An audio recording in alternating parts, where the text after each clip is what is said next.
Awesome. All right, cool. So we are here today with Quincy, also known as Don Darko. Did I pronounce that correctly? Yeah, 100% like the movie. I don't Yeah, know if you've seen the Donnie movie. Darko. That's exactly what I was thinking. It's got to Yeah, be some yeah, weird, like, rabbit guy behind you at some point during this yeah. interview. Yeah, 100%. So tell everyone a little bit about what it is that you do and your story as to how you got there. Well, so I'm a music artist. I was born in Indonesia. I live in Perth, Australia, out west. West is best. And I make drum and bass. So I've been doing that for 3, 4 years now. And I am pretty much, that's what I'm pursuing. It's my dream, is to be a music artist since I was a kid. And I guess it's one of those careers where I'm like one of those people that is going for it.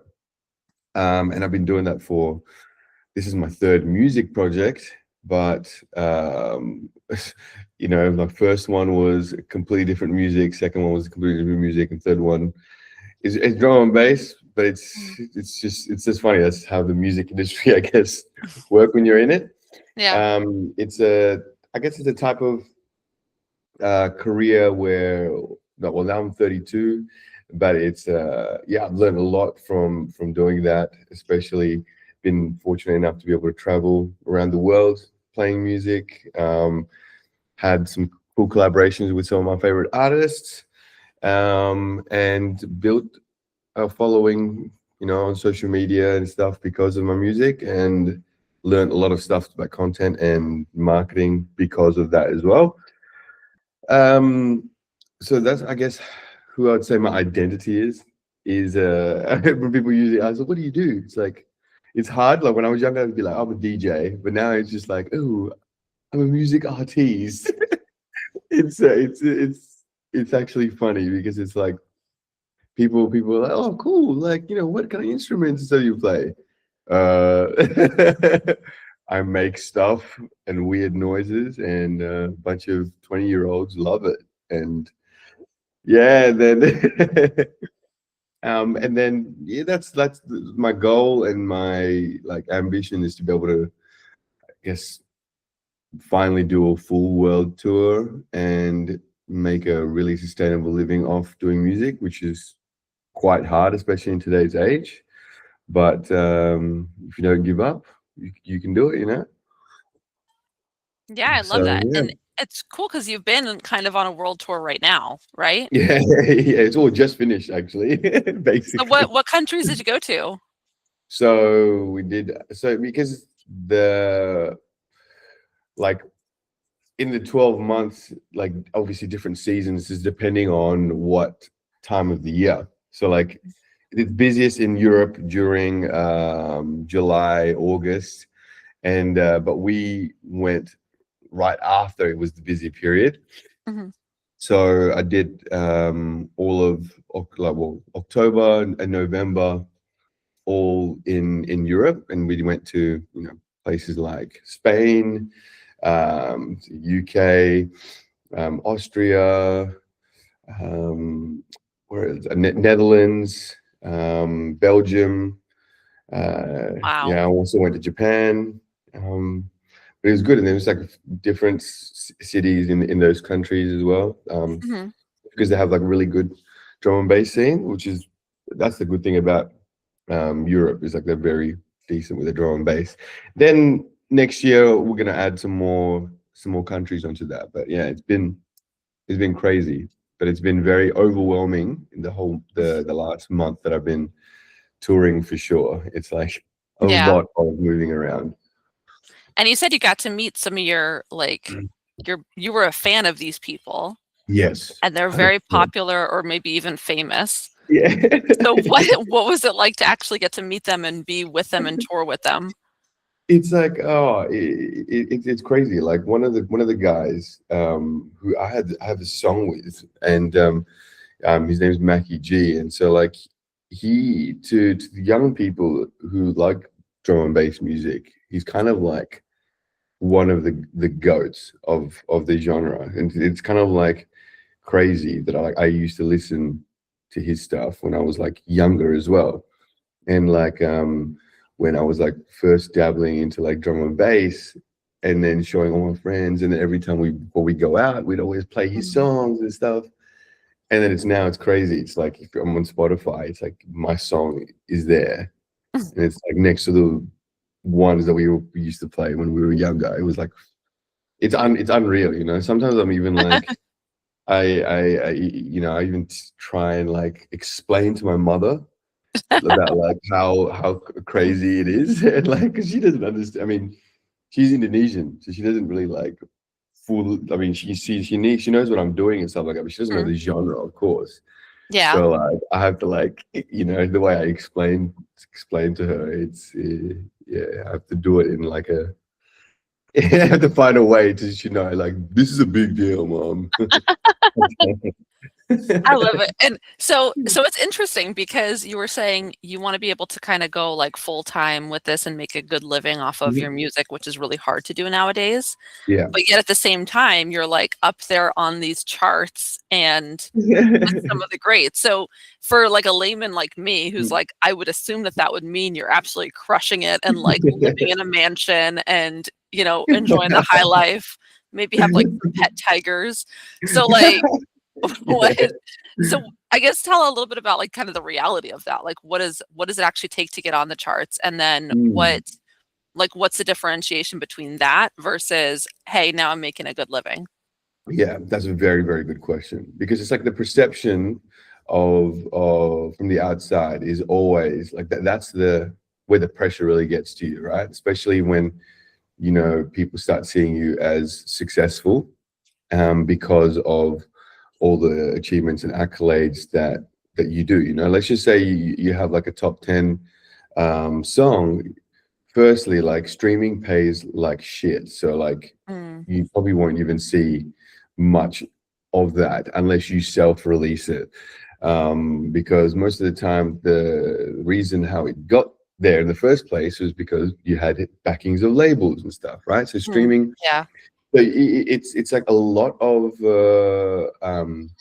imposter syndrome that happens, I think, with music artists because like you might everything might look like very lavish and very like wow, like you're playing big festivals and stuff like that, and yeah, when you're younger, you're just like, oh yeah, you get attention from everyone, like popularity and stuff. But Mhm. um especially like for me, when it was quite hard because a lot of my friends worked full time and they were pretty successful doing really really good things, with their time, while I was obviously touring and making music.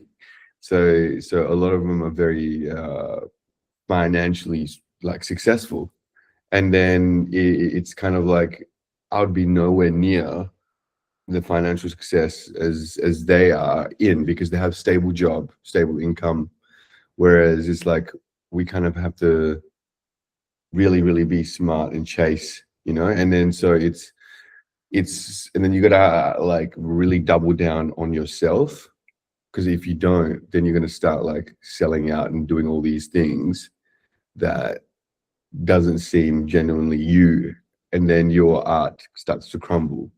So it's kind of like you're trying to build a freaking sand castle at the same time the waves and stuff are coming. So it's like, how are you going to stop the wave while still having to try and build a sandcastle? Should you just try and build something else? It's kind of like it's a hard thing. You have to like maintain both. So you can either, like, I've seen artists that try and still showcase that, oh yeah, I got everything, I've got the money in the cars and stuff like that, just to maintain a very like a good perception or something from the outside.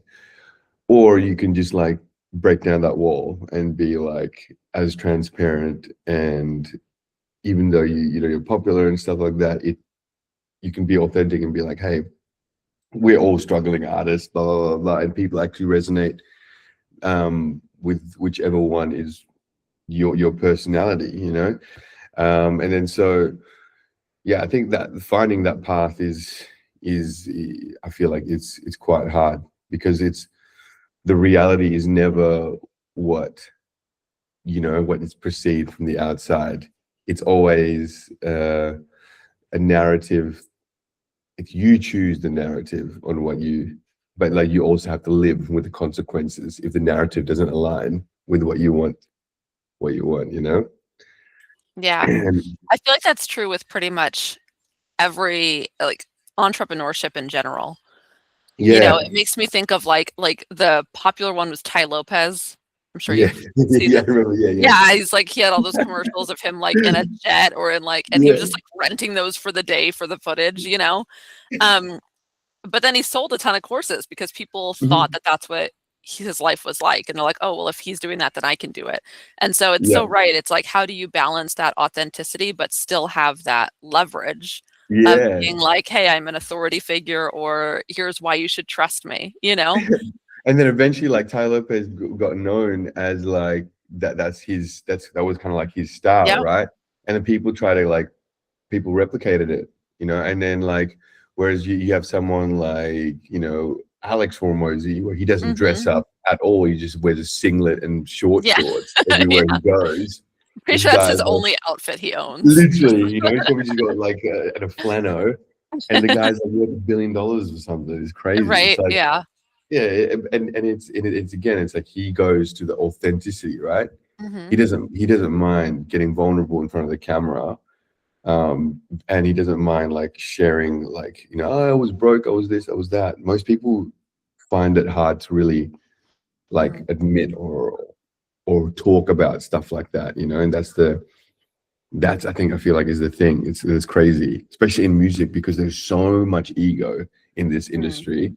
It's probably like the one thing that like I think stops a lot of people from their true growth is like, should I go and help other people to help my growth, or should I try and just perceive, get like be perceived as someone amazing and untouchable, blah blah blah blah. It's hard to maintain consistency if you're trying to like set the bar way too unrealistic and way too high, you know? Yeah. What do you think is the formula, I guess, Hmm. for how to stay authentic in such a painted world, you know? Oh, 100%. I literally had this thought and I was like, if I started again, I would get in front of the camera as quick as I can, and from a Mm, young age. Like I think I know it sounds hell stupid because most people would hell disagree. But like if I had kids and then they had personalities like me mhm, and very similar in their passion and stuff for music. And then, I had an inkling that, hey, look, they want to pursue a creative career rather than like a traditional nine to mhm, five career type shit. Um, I would kind of like equip him or her to, for that, get him used to how to use the camera, how to be in front of it, because that is ultimately the future these days. It's mhm, like if you know how to create content, if you're able to just be in front of a camera here having a conversation like what we're doing, if you able to just talk about or passionate about something and then talk it in a way where you can story tell, mhm. that's like I feel like that is like power, you know? Yes. You can go into any industry, and I didn't realize that until I was like in it, like Mhm, if this was like a few years ago when I was like full, you wouldn't catch me making doing anything but music. I'd just be there making music, making some content. mhm, I mean, now what's actually cooked is like I barely am working on music at the moment because that's not the thing that pushes the needle. mhm, Content is, I'm building an app, I'm doing a lot of workshops and stuff, AI stuff. It's like things around the music is mm. like the identity. So it's like most people just have no personality apart from like the Yeah. fact that they know how to make a freaking bleep blop laser sound, and they base their personality around that. It's like flip it around, base those sounds to complement your personality. So like if you were like a nice charismatic charming person, let's just say, then you so happen to also make soul, blues, and jazz, you're going to serenade bitches, right? It's just going to happen. But you can't go and try and serenade bitches and not have any of the other qualities. You just look like I you mean, you know. could, but you'd look like an idiot while doing it, right? Yeah. Literally, it's like someone in their mom's garage or basement and stuff like that. They're like, I made this blues song. You know, I've never talked to a girl before, but you know, this is what I think it's gonna be like. Like everything is like the music, I feel, is like the creative arm Mhm. of the person. And I think the Yeah. mistake is people always try and make the music and then to create and then themselves is the arm of the music. No, without you, there's no music, you know. Mm. Yeah. It's like without Quincy, there's no Don Darko. And it's like Mhm. so like there's I have to like put myself first Mhm. and then be Don Darko like second. Like that's how I started to learn it as I grow older. Yeah. So what was the thing that made you want to get into music? I mean, that's Yeah. a pretty bold. Yeah, it's actually crazy because like I was gonna be in the army, um, Mhm. and then like I was like, no, I wanted to pivot because I did army cadets all my childhood, so like I know so much about being in the army and being like a Mhm. soldier, and then I wanted to get into the police force, and just as I was about to really commit to that, like you know, I just couldn't commit to it. Mm. Like I thought I was like commitment issues, but it was just like my body and my soul just telling me like, no, you know the thing that makes you happy, sit in front of the computer and make people like smile and feel good is the music. Like you got to do that. And so I kind of gave that a shot. And like I was when I was younger, I was always playing guitar and singing in church and stuff. Mhm. And my like because you know I learned how to play guitar, and my dad is an insane guitarist. So my dad and all his brothers, there's four of them. They're all really good musicians, like insane when they play together and everything. And they play like a lot of blues, a lot of jazz. And he was actually a manager to my auntie, and my auntie's a famous singer in Indonesia. Like she's like the Mariah Carey of Indonesia. What? Yeah, she's like That's super bizarre. famous there. It's crazy. And then and so like, you know, we'd see her on TV and stuff all the time. And like obviously the Western world don't know, but like Yeah. you know, me growing up it's just kind of like, oh yeah, you know, there's always like my auntie and my dad used to also like play guitar and was in that world. And my dad was in that world when he was younger. And then so like he was an insane musician. All the like a lot of the famous Indonesian like music artists and stuff there, like he was acquainted with, and you know I didn't know until I was like really had a chat and stuff with him about Mhm. music and whatnot. But like he was always someone that influenced me to pursue music as well. Like you know, because I'm like there's myself and I have three other siblings, and I'm the only one that like pursued that music stuff. Mm. And and then my dad and my mum both became doctors. So my dad actually went into a crossroads where he's like, "Am I going to be a doctor or to support my kids and do you know XYZ, or do I continue doing music?" And he was getting pulled from both sides, not Mm. being able to commit to one other because he's doing too many things. Which and then he obviously picked you know the like the medical. Mhm. But like I'm like, nah, I'm going straight to doing music. Both my brothers are in the medical industry now. Wow. They're both so like it's funny. It's like most people, a lot of them are like either like a doctor or a nurse or wanting to do the medical industry. Mhm. And I'm the only one that's in music. You're like, "Nope, I'm gonna be the next Mariah Carey of Yeah, Australia." yeah, literally. And so That's like too that's funny. like my crazy goal is like to just do like a big like arena freaking show Yeah, or something, you know, to sell out that's arenas. That's like awesome. but yeah, it's crazy. It's like that's how I was, I guess, influenced. I think my stubbornness Mhm. for just like knowing that we only have like one life. It's kind of like Mm. who is anyone to tell me what like I can and can't do? or Mhm. should and should not do, you know. So I Yeah. had to be in like so many conversations with people going, oh, you know, when's the music stuff gonna finish? Is that just like a phase? You know, it's not a phase, mom. Um, and then it's kind of like you have to just go all in. I Yeah. think is the key, to be honest. That's how I really feel. Yeah. Yeah, absolutely. So what made you move to Australia?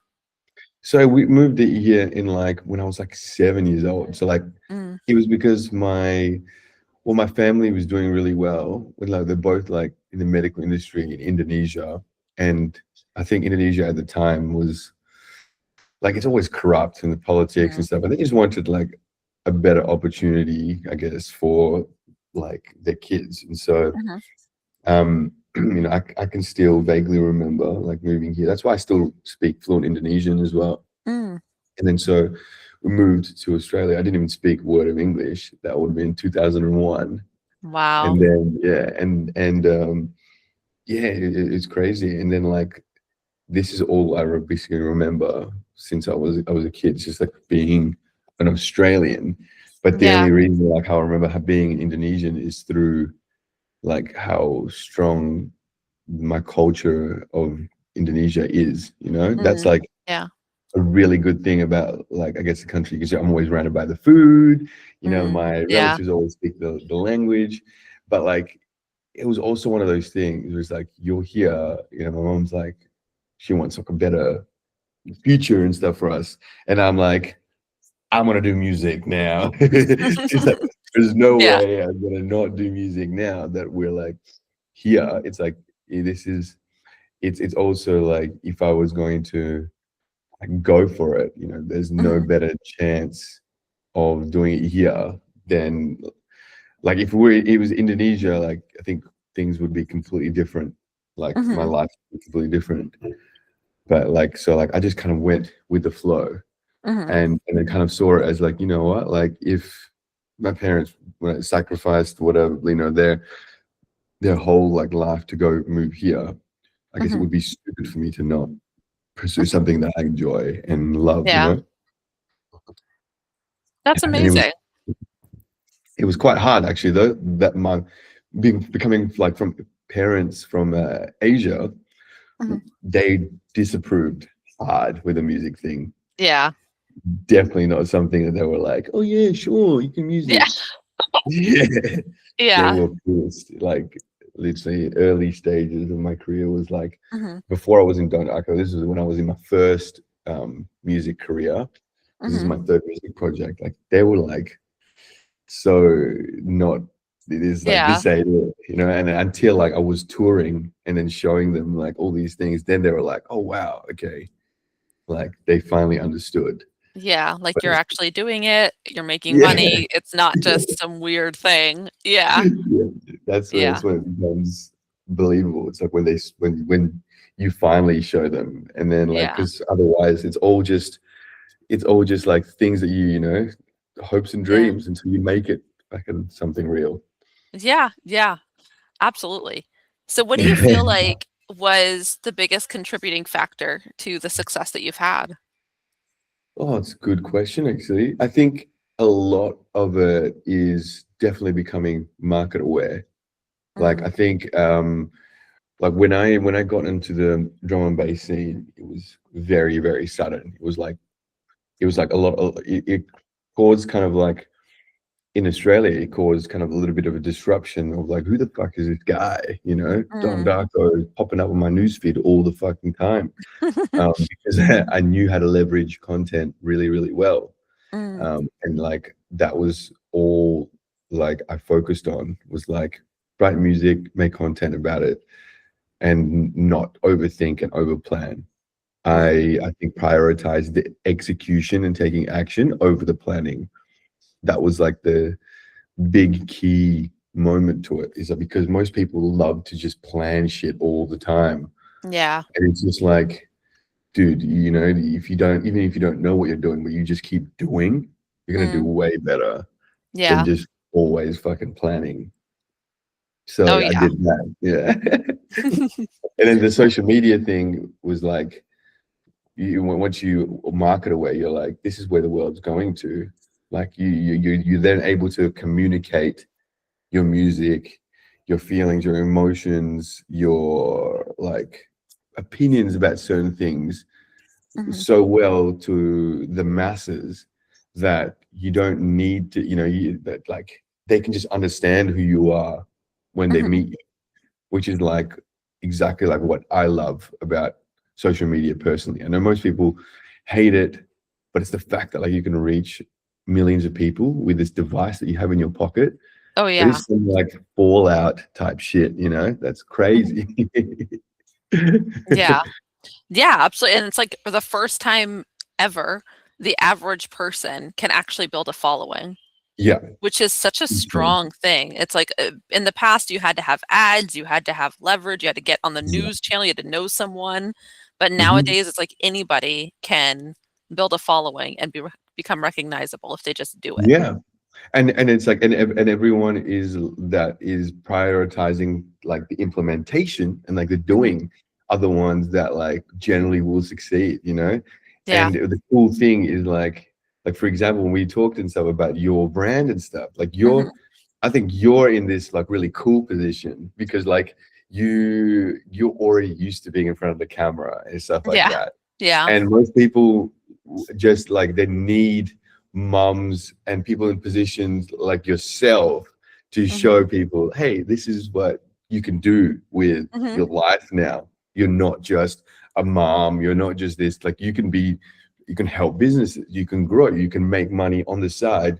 You don't need to Mhm. rely on just like a man to do shit. You can do it yourself, type. Yeah. That's like it's like the time to do that. And even in the content, like you don't need like polished stuff. In fact, Mhm. people are just like so sick of the polished the stuff. Like they're Mhm. so sick of it, and the ones that do well, like literally, like you stop the recording, put this on a freaking YouTube, Yeah. have some good SEO tags, and who knows, it might even do well. But it's like that's the craziness of like of social media these days. It's like Yeah. so accessible. It wasn't like hell contrasting like it was years ago when you're like, oh, I make YouTube, but you don't really make YouTube unless you Yeah. have like 3 camera guys and a video editor that makes you look Yeah. like this movie studio. you know Yeah. No, it's true. It's like, and especially now in the age of AI, it's like we have so many tools that you can Mhm. actually do it really, really well and really quickly Yeah. and not have to have a huge team of people doing everything for you. Oh yeah, you can bootstrap it and do it yourself. That's the amazing Mhm. thing. I think it's like a lot of people like really underestimate themselves, like Mhm. what they're capable of, and then Yeah. they overestimate their expectations and what they only need. It's kind of like, bro, you just need yourself and a camera Yeah. and just talk shit. Yeah. Talk Yeah. shit until someone really like cares. Yeah, exactly. How long do you feel like it took you of posting consistently and being active on social media before you started to get a Hmm. following? You know what? Like actually, when I was started Don Darko, I had like a 6 month leeway that I wanted to give it, as in Mm, terms of like I had a 6 month plan. So I was like, okay, I'm gonna have enough music that I could release for 6 months, and also a format. I went with one format and mm. one content style, and I just pushed the shit out of the button. So like I did exactly like what I always like teach people is like I just tried a content style and saw my numbers. So like you saw the anomaly, oh yeah, I'm just getting 1,000 views.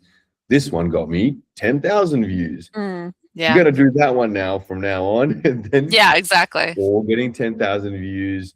And then literally it was just like one gets 100,000 views. And I'm like, what made that one different?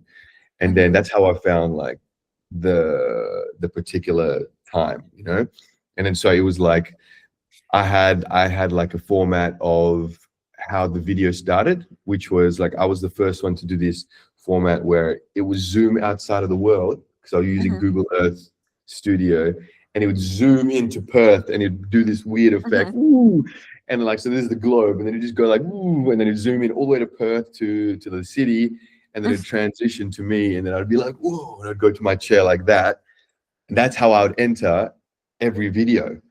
And it Wow. got so known on TikTok and stuff. Like people were like, "Oh, that's the Don Darko transition," and that, the Mm. video. And people were used to come to me and be like, "Oh, your videos, the one where he kind of zooms in and stuff like that." Like I just know it's you.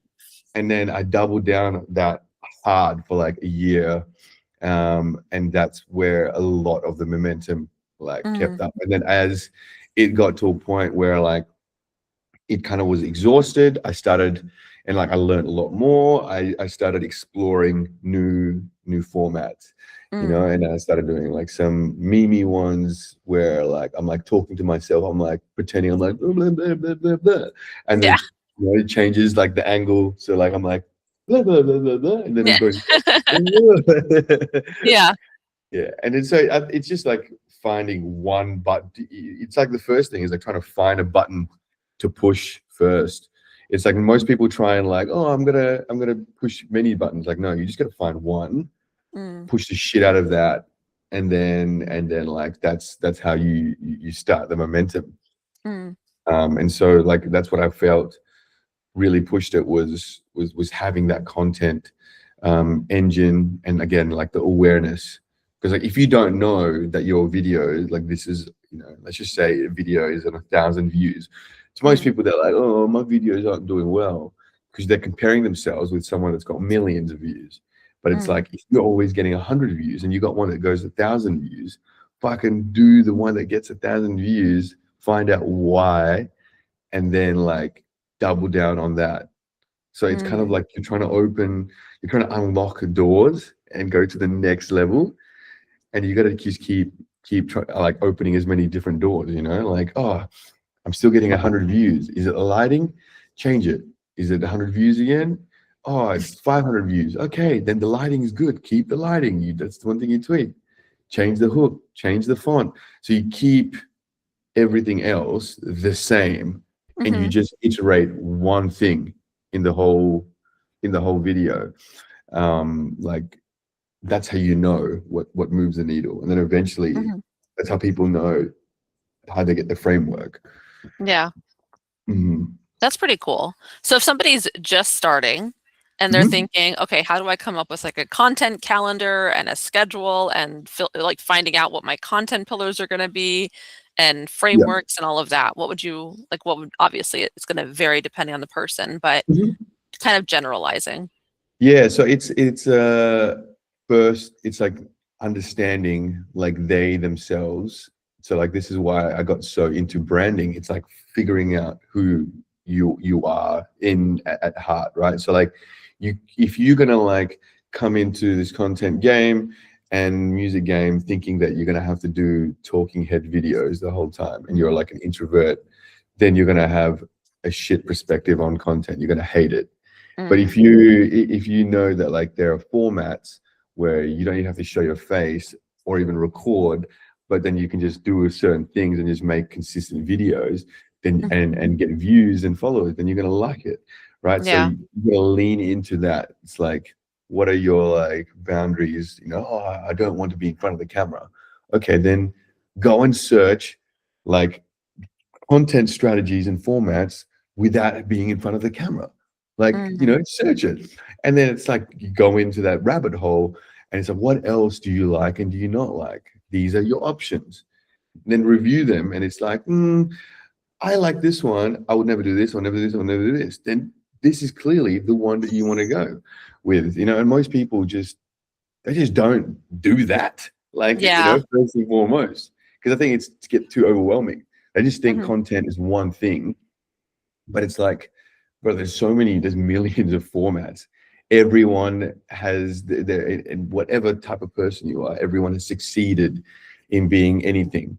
A faceless creator, an Mm. introverted creator, extroverted creator, an out there funny guy, serious, ranting, raging. So, find whatever niche that you want to do it, and literally deep dive into that type of style. I think what most people tend to do, again, it comes down to ego, especially in music, is like, let's just say, oh, I love freaking Justin Bieber and I want to be like him, but like you're not good looking and you don't make, music as good as he is.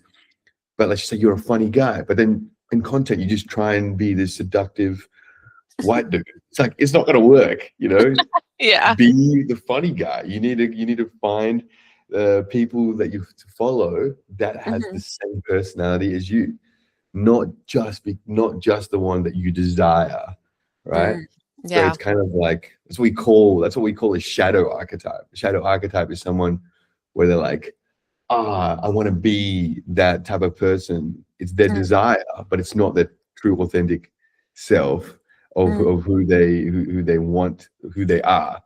It's like, so then if you have to know to follow someone who's like you might not want to have the same career, or they might not even have the same career as but like the way that they do content is like very resonating with that person's archetype and authenticity, then they should follow. So someone in music could follow Hormozy and be like, I love the guy, how he teaches and stuff like that, and just follow him to pay attention on that. Yeah. And then, but in music, they might like completely certain different people. So like I think people tunnel vision themselves on like the music identity as the main thing. Oh, I like drum and bass. I have to be like this, or I have to do it this way. Their ego is the thing that steps in their way of their own success, because they think that they have to be a certain way, but it's like, that's not who you are. Yeah. No, and it makes sense. And I think like when we look at the big creators like Mr. Beast, or like these massive people with these giant production teams who are doing these huge projects, and it's like, well, if I can't even come close to comparing to that, then it's not worth it. And it's like there's so many people in between though that are doing really well, and like, do we need to have 3 million subscribers in 2 weeks, or do we need to like grow something steadily and just be authentic to who we are? Exactly, right? Because like you got to realize like Mr. Beast has every single type of person in the world is his is part of his what is it, target market, right? Yeah. More young people, but what if young people really like him, and guess what, they'll go ask their parents. So it's kind of like it's everyone. Yeah. So then when you go and like, let's just say people go and trying to follow him and then try and cater to everyone, then it's kind of like, and then you're trying to do it in a different niche where you're not Mr. Beast. Like, let's just say you're doing violin lessons or some shit, right? I can just see one behind you there. And then like you're like a violin artist. It's kind of like you can't be Mr. Beast because he caters to a much broader audience than you, but you can be the Mr. Beast of the violin niche, Yes. and then knowing like what the maximum niche is, let's just say 10 million, whereas Mr. Beast is 100 million. Yeah. Yours is 10 million in a pool. You got to just be aware at least of those two different differentiating factors. The market caps for what you're That's actually it. promoting for. Yeah. Yeah. No, it's absolutely. And it makes a lot of sense. It's like, so Hormozy always tells the story of this lady that he was working with, and she helped like very specific, like freelance nurses with billing, and it was with billing insurance. And she had a whole YouTube channel around this very, very specific niche, just helping nurses with their billing for insurance. That's right. Yeah. And this woman was making millions of dollars a year doing this. Yes, And it's like, and she had like maybe 10,000 subscribers, like nothing crazy, but she's making millions of dollars. But it's like a needed thing, like no one else did, right? Yeah. Yeah. It's brilliant. So it's like what I always like to tell my clients is like, what are we optimizing for? It's like, are you optimizing for views, or are you optimizing for sales? Or are you like what are you actually getting the channel for?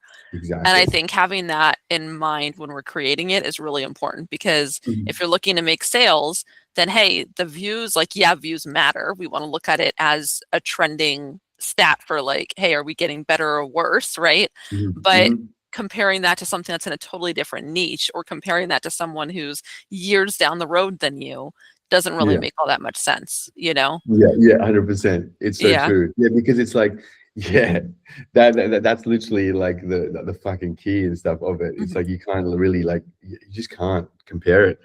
And then Yeah. that's why it's like you when people get into the paralysis of like just constantly planning, they cannot they end up not doing, and then they won't know what they're capable of, who their target market is. You're Yeah. only like it's like you're only the perception that you have on your own business is Mhm. only limited to your own perception until you actually do it and find Mhm. out the actual real data, right? So like most people would just be like, no, my business won't do this, my business won't do that. It's like I kind of sometimes want to be like, show me a freaking evidence that says that your business does not or does not Mm. this, because you just haven't tried it, you know? I think Yeah. like the hardest part to tell someone to do content is like they're just like so stubborn about it. Mm. I only want to do it this way. I only want to do it this way. It's like if you're not open-minded to at least like create or do, or like it's not meant to be easy. Otherwise, everyone would have a following, Yeah. right? I And think the then next one is, like, what I hear a lot is, "How do I make good stuff?" 'Cause it's like yeah, I think they get a little of that, like, analysis paralysis because they yeah, see everybody else and their content looks so good. It's like the yeah, editing is perfect, it's quippy, it's funny, it's like, "How do I even come up with that idea? How do I script it? How do I deliver it? How do I edit it? How do I do all the special effects?" yeah. And then, but So it's how did you crazy, right? overcome that? Yeah, because when you say like, how do I make good videos? There's Mm. like you got to break down that question. It's like, how do I make good videos? It is the most subjective thing. It's like, Mm, yeah. how do I make good music? You might as well just ask that. It's like, Right. who knows what it's like depends, right? Yeah. You listen to different types of music. I listen to different type of music. There's no such thing. It's all an illusion. There's no Mm, good music. There is no bad music. If we met a parallel version, a parallel universe of us, right? They might listen to the most horrendous type of music, but to them, it's like it's amazing. But to yeah. us, it's like it's like what the fuck? It sounds like shit Yeah. because music is subjective, right? So Mhm. like the things that like you're not gonna tell me that like, oh yeah, wet ass pussy was on the freaking charts #1, and that is like good music, compared to like where they used to have back there in the day, like Yeah. Bohemian Rhapsody, right? You know what I mean? Right, Where it's like, yes. yeah, or like Beethoven or something. It's like Mhm. there's the line? It's like there's no line. It's Yeah. all drawn. It's all artificially created by how we perceive the universe Mhm. and the exposure that we get exposed to. That's what's Mhm. freaking crazy. And so like firstly, like when you're doing the content stuff, it's like that is the first thing to really rid of yourself. Is like it's not about how do I make good videos or good content. It's Mhm. just how do I make content. Then it Mm. then it becomes much easier, right? Because all you need is a camera and yourself.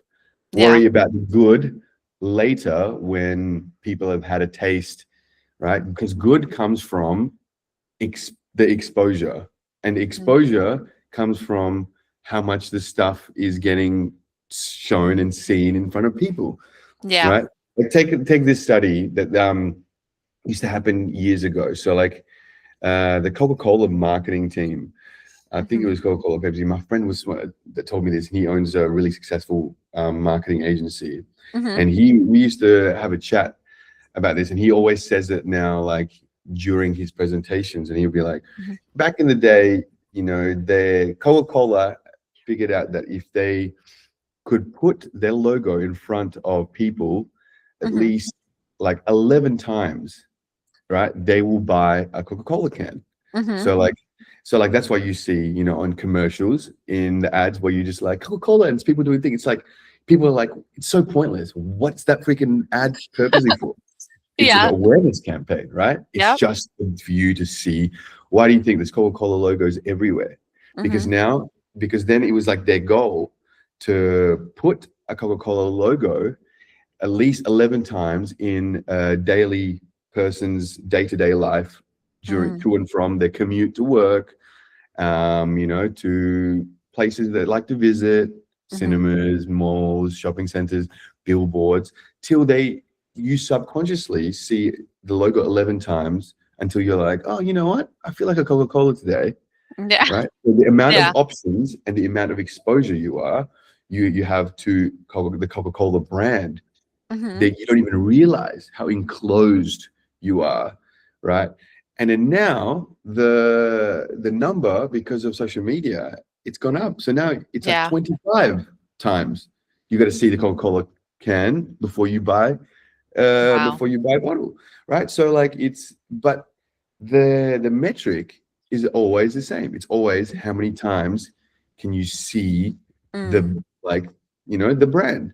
And so Yep. like that's why in the metrics of advertisement you start to see impressions, Mm. impressions, like, oh, like how many impressions did that get. It's like, because you could actually argue that, like, is the amount of impressions that someone has of you or you have on someone the reason why you're friends or that they like you in the first place.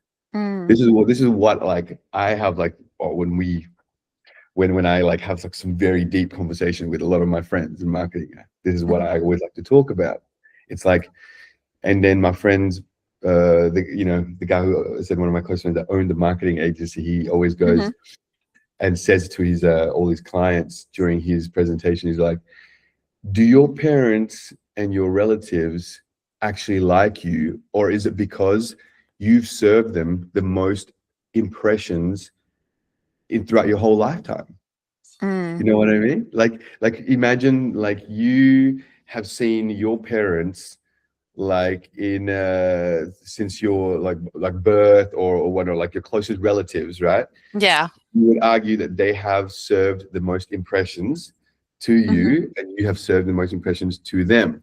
And it's like, if the study shows that more impressions equals more likeness, Mm. is the reason we get along with our relatives, because they've been in our impressions throughout our whole lives, and then Yeah. people that you're close with, and let's just say all the friends that you met in high school and stuff, your subconscious maybe have seen them and been what is it, the impressions, and you've been exposed to them subconsciously to the point where like your kind of energy has Mm. attracted each other, so now you became friends. Mhm. Maybe it's because we served each other enough impressions, instead Mm. of, like, if someone's hanging on one part of the quadrangle all the time, those Yeah. groups tend to be more friends than the other people of the quadrangle, Mhm. because it's like they're always walking around the same areas, they're always going to and Yep. fro and stuff like that. That's why in offices, in the departments, all Mhm. the people, oh yeah, me and all my old buddies and stuff like that. You might not work in the same department, but you're always walking the same one. Eventually, you serve the impression that it becomes a likeness, Yeah. right? And then like this is even deeper. It's kind of like, imagine you are a vampire that lives forever, and you had a worst enemy that Mhm. you guys, like, let's just say something happened when you guys in childhood, and you guys were at war or whatever, but now you guys are both 2000 years old, Mm. and so that person has served the most impressions of you the longest, and you to them, right? Mhm. Now, 2000 years later, guarantee you will eventually get to a point from hate that you'll go back and it'll swing around to like, Mm. because you've served like the impressions together, Yeah. right? It's like the more it happens. We used to hate Justin Bieber, then we like him again now. Yeah. Then we hate him, then we like him again. Yeah. One Yeah. Direction, we hate them, then we like them, then we hate them, then we like them. Mhm. Logan Paul, Jake Paul, we hate them so much. We start to like them, we hate them again, we like them. Mhm. Swings all the time. The more you Mhm. are served their likeness, right? So, Yeah. like, because then let's just say you and that person, 2000 years old, you're going to be like talking to them. You're going to try and hate them, but you can't, because they know so much about Yeah. what you've gone through in the 2000 years, and the only person you can relate to is that person, right? Yeah. So That's it's like, true. Yeah.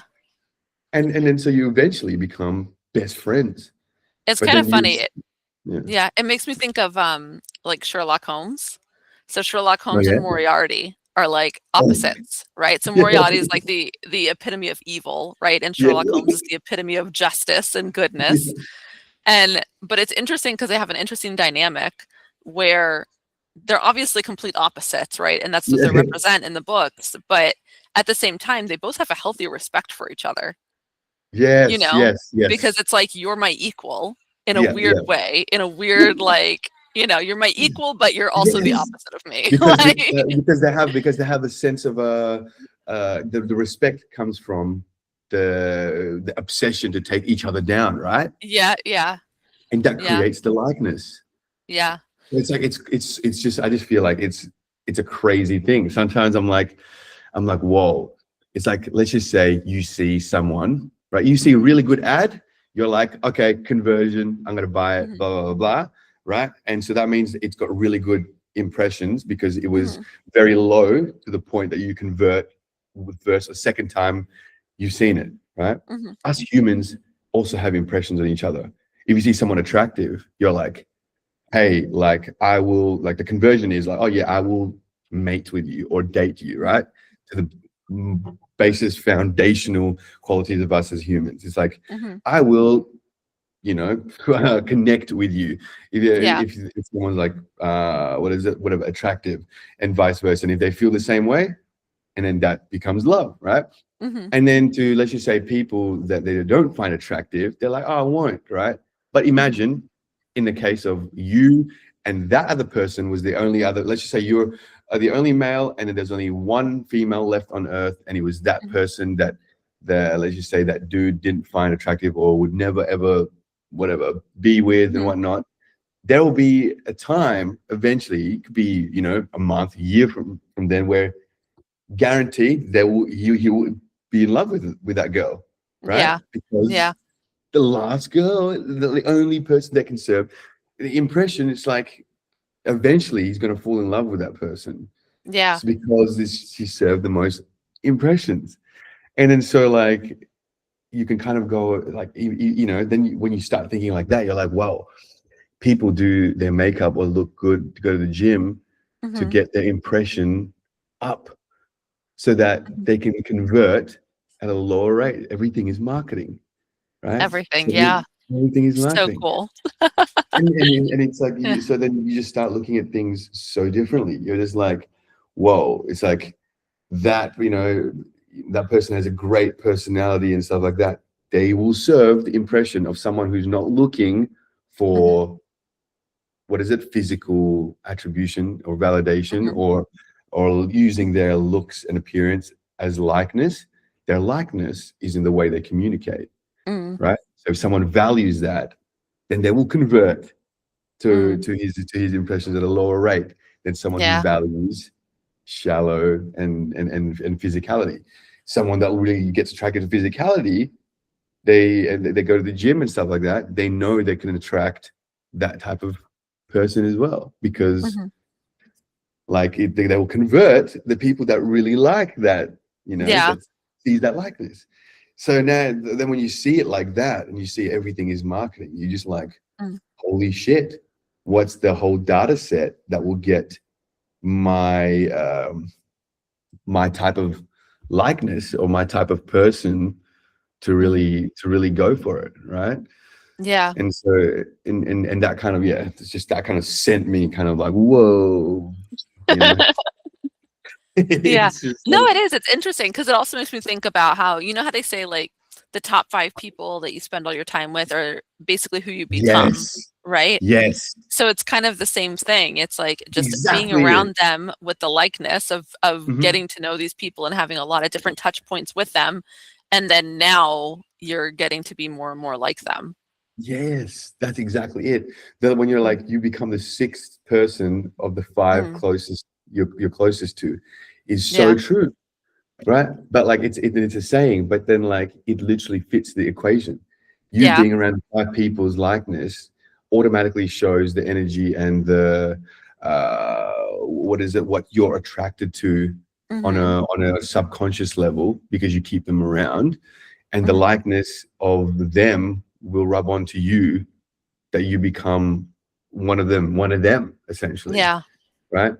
And so that's why when people say like, you know, the whole in marketing, why it was so easy to promote boy bands or promote Mhm. girl bands, you know, like singing groups, like in pop music, was because the likeness was like spread if it was more concentrated into Mhm. in one spot. So like Mhm. if you had the same group of a boy band with very similar features in likeness, it kind of like strengthens Oh, that like wow. radius, right? Because you think about it like, oh yeah, you know, Harry Styles, yeah, cool, but had One Direction, all five of 5 them. Harry Styles. Yeah, it's kind of like, whoa, it's a Yeah. part of a bigger thing, you know? Yeah. And then so people like radiate, it's like a way quicker growth Mm. than if it was one person. But five people is very hard to juggle, right? Mm. Because it's Yeah. five brains that you're gonna have make as one. So pick your poison. I mean, you can go for the extreme, but you can also go for the extreme failure. Yeah. And then so like it's kind of like, you know, you kind of like observe all the different strategies people use for marketing, and they've done it for so many things. And then so like, if let's just say McDonald's open up a Macca's, right? Because they Mhm. have such good likeness and impressions, people already have that trust and stuff. They'll go to it. But how Mm. crazy is this? If McDonald's and then Burger King opens next door, it literally like tenfolds the amount of Mhm. people that go to both. Yeah. So like, because one is like likeness for McDonald's, Mhm. two isn't likeness for Burger King, it's likeness for easy, fast food, Mhm. right? Because it's a Yeah. collective thing together. So then people start, and it serves more people. Instead of going, Mhm. oh, McDonald's, it's like, oh, there's food and stuff around over Yeah. there. If I'm hungry, I'll just go over there. You know, it becomes like a Mhm. food court. Then if KFC opens, even more. Then it becomes like a Mhm. district where people literally go to get takeaway, right? And Yeah. then that's why food shops like to open next to each other, Mhm. because the likeness will go up when there's already one planted there. Mhm. You know, if you go to if you create a clothing like label, and then you do it in like a corporate whatever, like completely, like let's just say something that's completely different, like in an industry area where it's all selling cars, and then you're just there like a fashion outlet, you're not going to get as many customers if everything around you is all cars, Mhm. right? And then so like what you can do is maybe brand it about cars, or Mm. about how a normal car person would generally go. So like maybe Mm. a mechanic wear type thing for people that are working around cars, and then he would sell like hotcakes, right? Yeah. Because it's like, what do you have and stuff around you? It's all like, take the likeness that's already there, Yeah. and then if you want to create your own likeness and go against the grain, it requires you to double down and stuff on it. And Mm. that's like a perfect example is Liquid Death. Are you familiar with Liquid Death? I feel like I've heard of it. So Yeah. it's a water brand, right? Okay. So it's like like every single brand of water is Mhm. like, you see, you get it from the store, is what? Clear, either Yeah, glass or yeah. plastic, Yeah. blue coloring, because it's blue, sign of trust. And you're like, Yeah. oh, this is the source of truth of my life, right? Yeah. It's all nice and happy, flowery, Fiji Mhm. water straight from the freaking spring fountain of youth, or blah, blah, blah. The same. Yeah. Liquid Death came into the scene with a can, black looking skulls going, this is you drink this, you're closer to death. And it's just water, Yeah. good quality water. But the can Yeah. and everything about the brand went against the grain of what water is, right? Yeah. And so it took up a lot of the market cap and shot up in popularity because it utilized the likeness of social media. Because what are you Mm. able to do now that most other water brands could pretty much not do, right? Because they look like Yeah. every other water brand, premium and stuff, like it looks very Yeah. cliche. Now you can get viral videos every single time from making a video about liquid death, because people are going to be like, what? This is water? You know, Yeah. people do, can you guess this brand? Liquid death, blah, blah, blah, blah, blah, blah, blah, whatever. And it looks like a monster can, but it's just water. Yeah. And I'm just like, brilliant, you know? So Yeah. when you go against the grain, they can leverage the likeness of Mm-hmm. social media to really disrupt the market.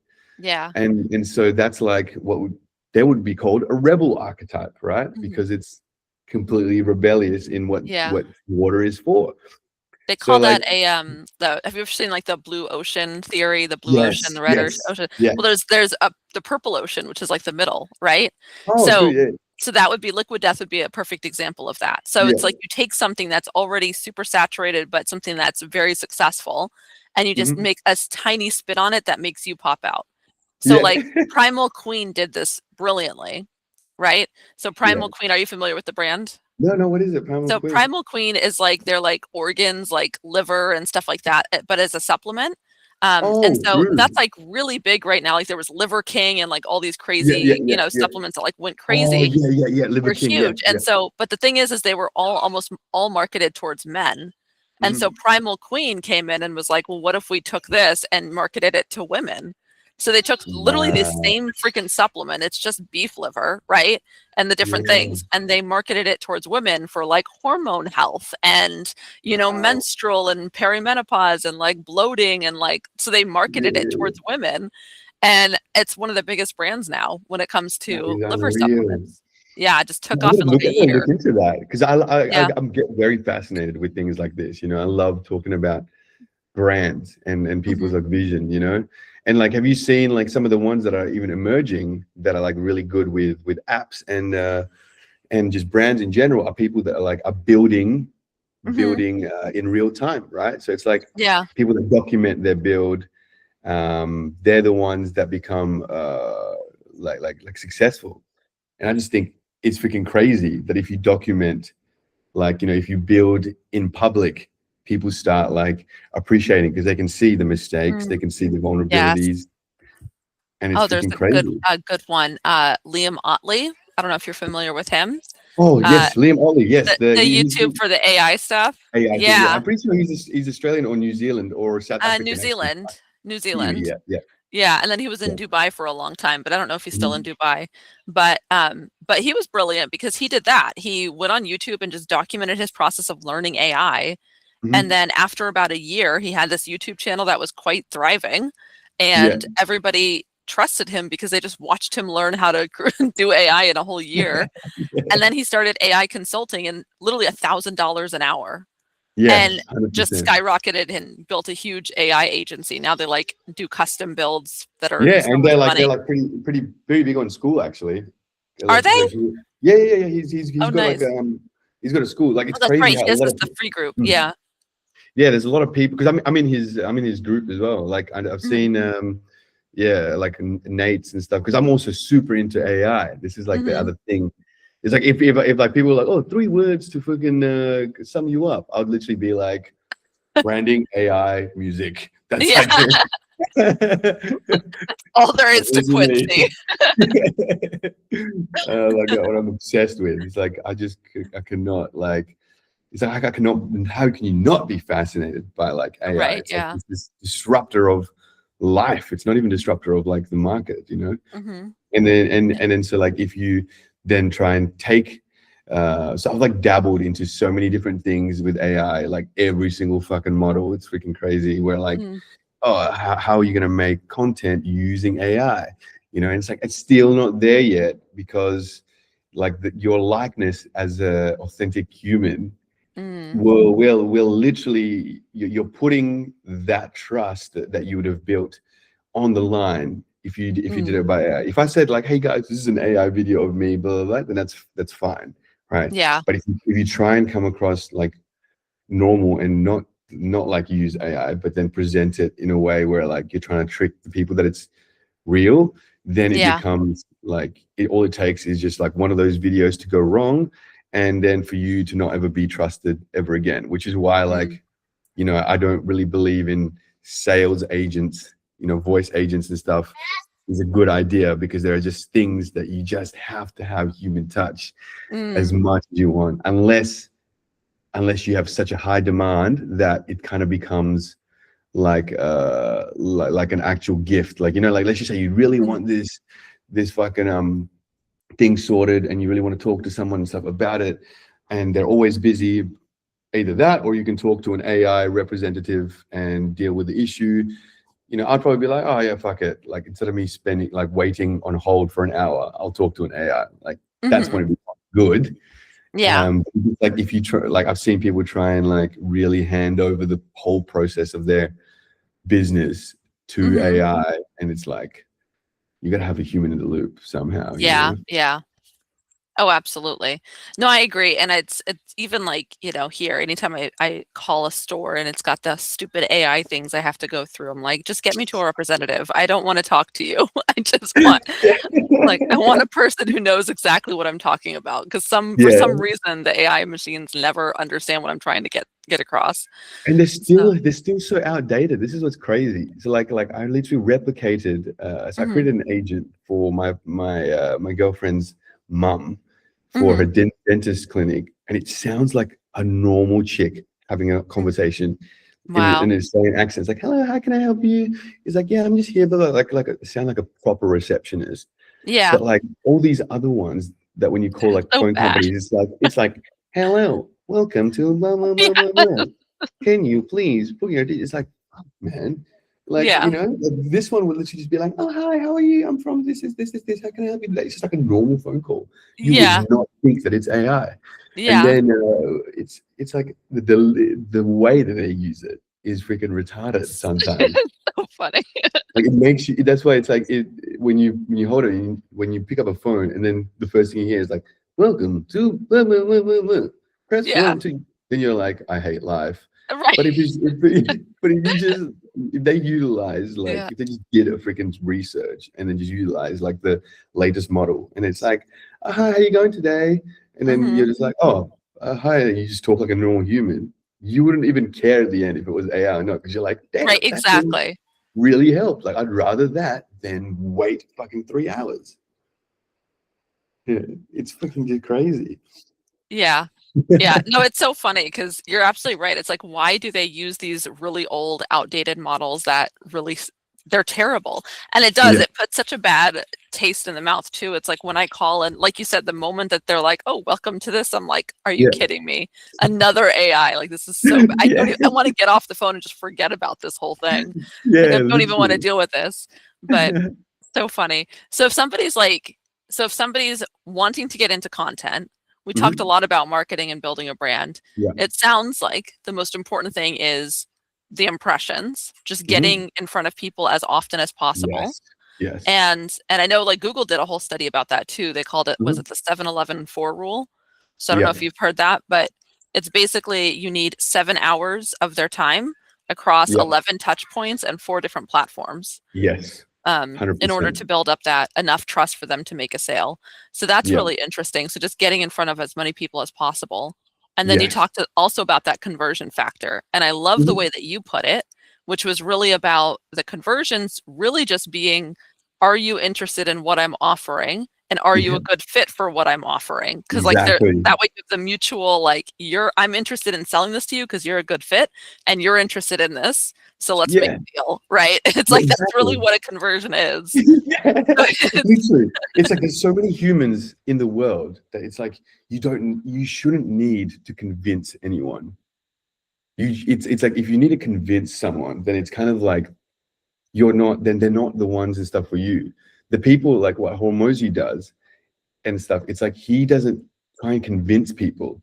He just tries to literally make them realize that, holy shit, it's like they need it. They just have a commitment issue, because the wall that they've put up because of Mhm, social media, right? If someone's like trying to sell you something, immediately my wall's up or some shit, right? mhm. Yeah, Even if you need it, your wall's up, because you just don't want to be that guy that gets played. But yeah, like, if you really need it, it's like, so I've been in so many situations where it's just like, mhm, I'm the one, like, selling, But Mhm. it's annoying because I don't ever want to try and say, I hate the feeling of selling it to someone. Yeah. And that's why, like, they even say, is like, Homos even said, is like, if you really believe that this person needs that product, Mhm. then you are not doing right by them Mhm. by letting them go. And it's kind of like, it sounds hell's sleazy, but it's like, the whole thing is just reframing your brain to Mhm. not feel like you're an imposter in this Mhm. situation, but it's more so like, I'm literally giving you the solution. You can have it here, but don't, but just because I have the solution here, like, I have to work my ass off to be able to fucking put this all in a box for you, nice and thing, and so then you can finally have like what your piece of the puzzle. It's like to meet in the middle, right? Mhm. Whether it be money or whether it be like an upsell and stuff, or whatever it is. It's kind of like, hey, I'm giving you value because you need this, I need the other thing. So it's like just finding that people, like, I guess it's like doing the messaging to find that person that Mhm. like aligns with Yeah. what you want to do. I think that's the whole goal. And I love what you were talking about, like relating that to content as well, which is Mhm. we're just trying to get impressions, get it out there in front of people, but then also getting putting out stuff that people are going to actually be interested in. So it's Yeah. like if we're thinking of who is the right fit that we would want to attract in, and what Hmm. types of stuff would they actually want to see? What Yeah, formats are they interested in? What types of videos do they enjoy? exactly. And then you just make stuff like that.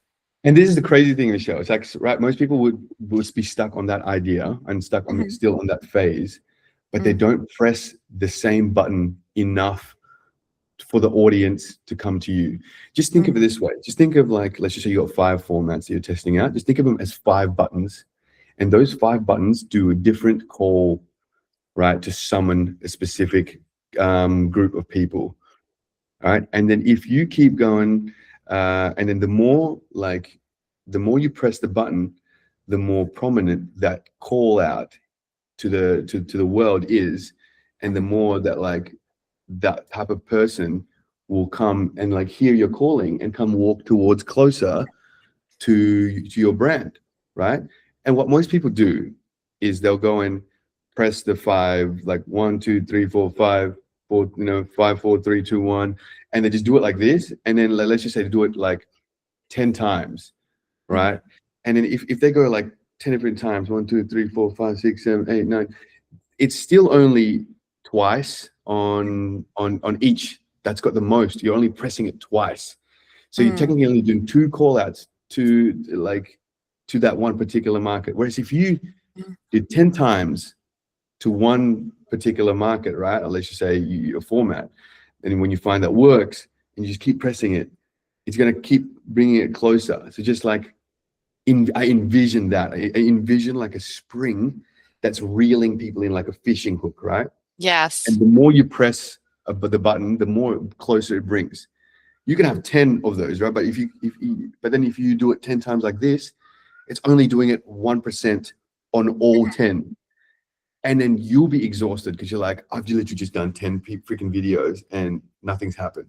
This is what people end up going through, because they're like, I've done everything, right? You don't want to do, I've done everything. It's like, you have Mhm. to be like, I've tried everything and this one works. And now I'm going to do that until it comes. So, like, when you find one that works, you just press that, not until like, oh, I've tried everything. No, you just keep pressing that button Mm. until you start seeing it reeled in and it's right there in front of you. Then you go and press another button. So, like, don't press the button and stuff like that and then be like give up. Mm. There are people that like know this game, and they might do that, like press all 10 buttons and stuff like that, but they'll do it so much Mhm. until all of them come in, right? But they want, Yeah. and that's when people do it with teams, because they're not the ones pressing the buttons themselves. They've got a Mhm. team pressing each button, right? That's how people build hype, right? That's how Yeah. people build crazy likeness, is like they're reeling in their type of audience in every single aspect, right? Every Mm. platform, every type of fucking thing audience, right? But if as a solo person, a solo creator, or as an entrepreneur, like you just want to spam one button, just go fishing with one rod instead of 10 different fucking rods, right? Yeah. Because then if you catch a fish in all 10 rods, which one are you going to pick to bring it Yeah. in? You know, and how are you going to do it? Like Yeah, it's no, like that makes a lot of sense. That makes a lot of sense. It's like if you only have 10 buttons to press in a month, say, then wouldn't you want all 10 of those to be going towards one fucking audience you can move closer exactly instead of 10 different people that they're each it's an inch? It's like exactly. And then this is yeah. the crazy thing, right? This is the kicker here, is like, as time goes, right? Time is a factor that will slowly, so like as you're reeling, like let's just say you're reeling the customer in, the time is the relative factor of them drifting away as well. So the more time that happens and commences, the more it will drift away. So let's just say you have 10, you go 1, 2, 3, 4, 5, 6, 7, 8, 9, 10, you hit those 10, but by the time you go back to one's already back at the same starting point. Yeah. Because it requires momentum always. So as time as time progresses and we get into this more saturated state of the market and marketing, we have to, the quicker it goes back and drifts away is like almost, what is it? It gets faster and faster, right? Every year. So we kind of almost want to spam that one button. It's going to be like, instead of 10 times, you're going to have to press it 20 times before you see results. But not just 20 times in a shorter amount of time, right? Now, this is where I go to another analogy, right? Have you ever played Flappy Bird? Do you remember that game?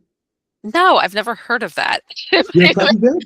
So No. it was like like when like phones were coming out and like people were making apps on phones, it was like one of the cool prominent ones where like there's like a little grids, right? So like little pipes that has a pipe on top and a pipe on the bottom, and this little bird, and then every time you tap on the screen, the bird flies up. Oh, I've seen games like that. Yes. Yeah, and then so they have to get through the holes, and then let's say the hole's higher, they have to like tap and then get there, and then maybe the one's lower, so they have to like let it go and let it drop, and then you don't want to let it drop under the screen, so you tap it. So every time you tap, it flaps its wings, right? Yeah. And the more you tap, the more it goes up higher. And so this is like the analogy that I always make is like content game nowadays is like Flappy Bird, right? So you can, if you put out like all your best stuff, and then like at one time, right, you would generate so much momentum. It's like tapping on that screen 5 times. You get on top of the screen, right? But then if you don't like do anything else afterwards, what happens is like you just fall.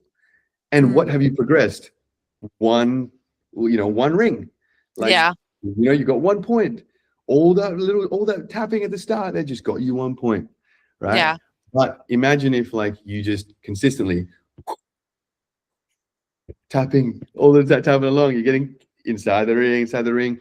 Yeah. You might still have 10 taps, but you might be on level 10 because that momentum is and the rhythm and the cadence is like exactly what your market is wanting, right? And the market is essentially where the rings and the hoops of where the bird's flying through. Yeah. Right? So the volatile markets are one where it's like different heights, one down here and then one up here, and then they have to get through up here and then they have to go down there. But stable markets are ones that are like generally the same. So if you have a stable market, and like you said, it's like purple ocean or a blue ocean, and you're just consistent with your content, all you have to do is the consistency part. Bam, bam, content. You're just flapping away, right? Going through the rings. And then you like by the time you tap your screen 10 times, you're already on level 10 because you just need the momentum. Whereas if you're in a volatile market where it's competitive, like music, right? Sometimes the ring is much higher. So because the way the market is, so you need to tap to build the momentum up higher. Then once you do that, you can You might be able to relax and stuff for a bit, and then get into a consistent rhythm where it's like all the same, and then tap tap tap tap tap again. So you got to know when like the right time for the market, when you're going to move, right? And so like this is that's why it's like music's such a hard thing to conquer, because like if like there's festivals and it's summer and then you're trying to do a show, people aren't going to go because they're like, oh, there's all these 10 different shows I could go to. So you got to like plan, like, tap tap tap tap tap, like plan the momentum leading up to it. So by the time you get to that obstacle, which is higher enough, you're already at that height to be able to get through that ring, right? Whereas it's like if you're in a market like yourself, where it's like a consistent market, because it's like it's not as prevalent as like the music industry, and not as cunning. All you got to do is get the motions, right? And like consistency becomes your jam. So it's like there's so many dimensions to look at it. It's kind of like you can look at it when it's like how am I reeling in these people, but then also like the cadence of the reel, of like the tapping, it's like a different dimension kind of thing. And then setting expectations, because I think that's another big one. So say someone's Yeah. like, all right, I've figured all this out. I'm going to start making content. I know what I'm doing. I know I have to be consistent with it. How long do they generally take before they start to see the payoff of that?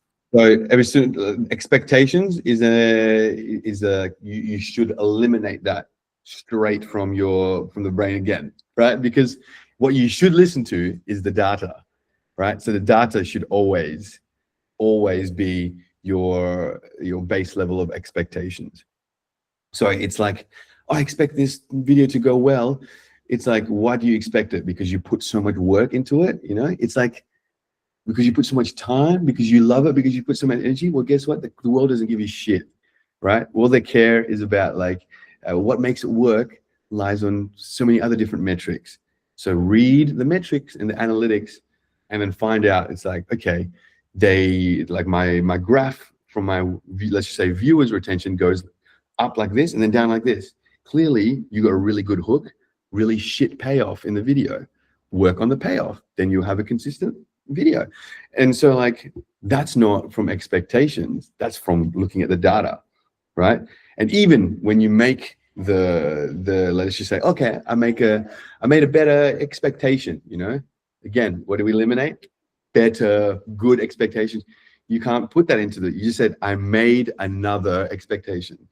I made another payoff, sorry, instead of putting a better payoff, right? Because you don't know if it's going to be better or not.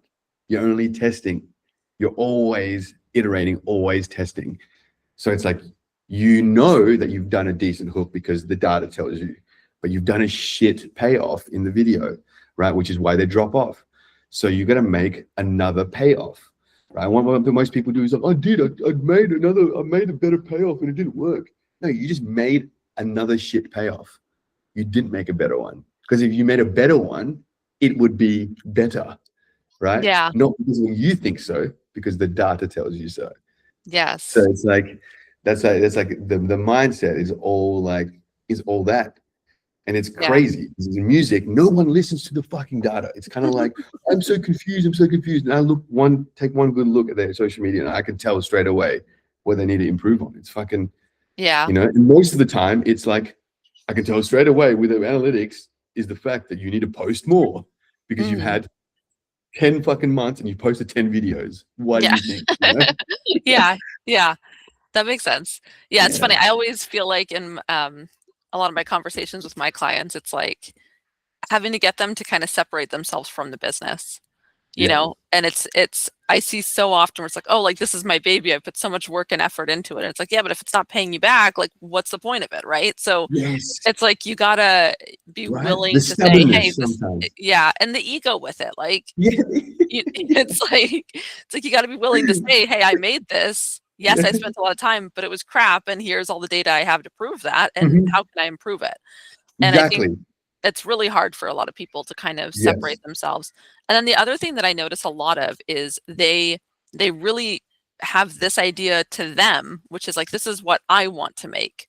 This is what Mhm. I think people should like. Yes. Oh, And it's like, 100%. that's not helpful, because if it's not getting you the views, then what the heck does it matter if that's what you think people should like, you On the know? money, literally. Yeah. Literally. Because like it's a good starting point. Like, don't get me wrong, because you Yeah. might as well test it. It's like I could, let's just say, if I've never done content, it's like I would have, 5, 6 different ways of how I'd start. And like, Yeah. who am I to say that none of them will work or won't work? Mhm. I won't know until I tried. I try all 6, none of them work. Like, okay, let's try with the hooks, maybe, let's try and compare it with ones that do work. It's like changing, and I think adapting is the skill that most people really require, but Mm. most people just cannot bring themselves to do because the ego stops them, and the attitude towards it is like, hey, I've just spent 20 hours on this fucking my business a day for a Mhm. whole month and it did nothing. Well, it's not showing that you're hardworking. It's showing that you're freaking not thinking clearly, because if you're Yeah. spending 20 hours doing the same thing with no changes Yep. in your business or whatever you're doing, then you're clearly like screwing up and stuff here, Yeah. right? And I think like that's where the paralysis and stuff comes in, or like the overwhelming. That's why like I take a lot of notes. I used to have just Mhm. post-it notes everywhere, and I'd be like, Mhm. the blue ones are for this, the yellow ones are for this, So then like I'm like, when I'm overwhelmed, I'm like, what the fuck? I need something to. Oh yeah, that's right. I'm doing. So like, just remind me. It's Mhm. like you are doing this. This is what you are doing. Make Yes. this. You need to be reminded, and like that's why like having visual cues is so Mhm. important. Having it there, it's so hard sometimes, because when we get into our own heads, especially with me with ADHD, I just fixate so easily, Mhm. and then like as soon as something sways me off to this way, I don't stop to think. I just end up going this way. Then Mhm. after a while, I'm like, fuck, I need to be on this path. Like, I'm already so Yeah. far away. And like, you don't realize how far away you've gone doing something useless until you're like Mhm. a kilometer in front. And it's Yeah. just, does my head in. So it's, so now like, I know to always like, I'm always humbled to be able to like, let's just say, like speak to different kinds of people, having Mhm. conversations with you, because like then I would like, have a conversation with people that I would not even it's completely different from my industry, right? But it's Mhm. like I just get so amazed and by like the what is it? What's the fucking word that I'm looking for? The unexpectedness, like who knows what comes of it, who knows what happens. Some of the things that I said today, I'm kind of like, holy shit, I never even saw it like that way. Like, the whole fishing rod thing, I'm like, whoa, it is like that.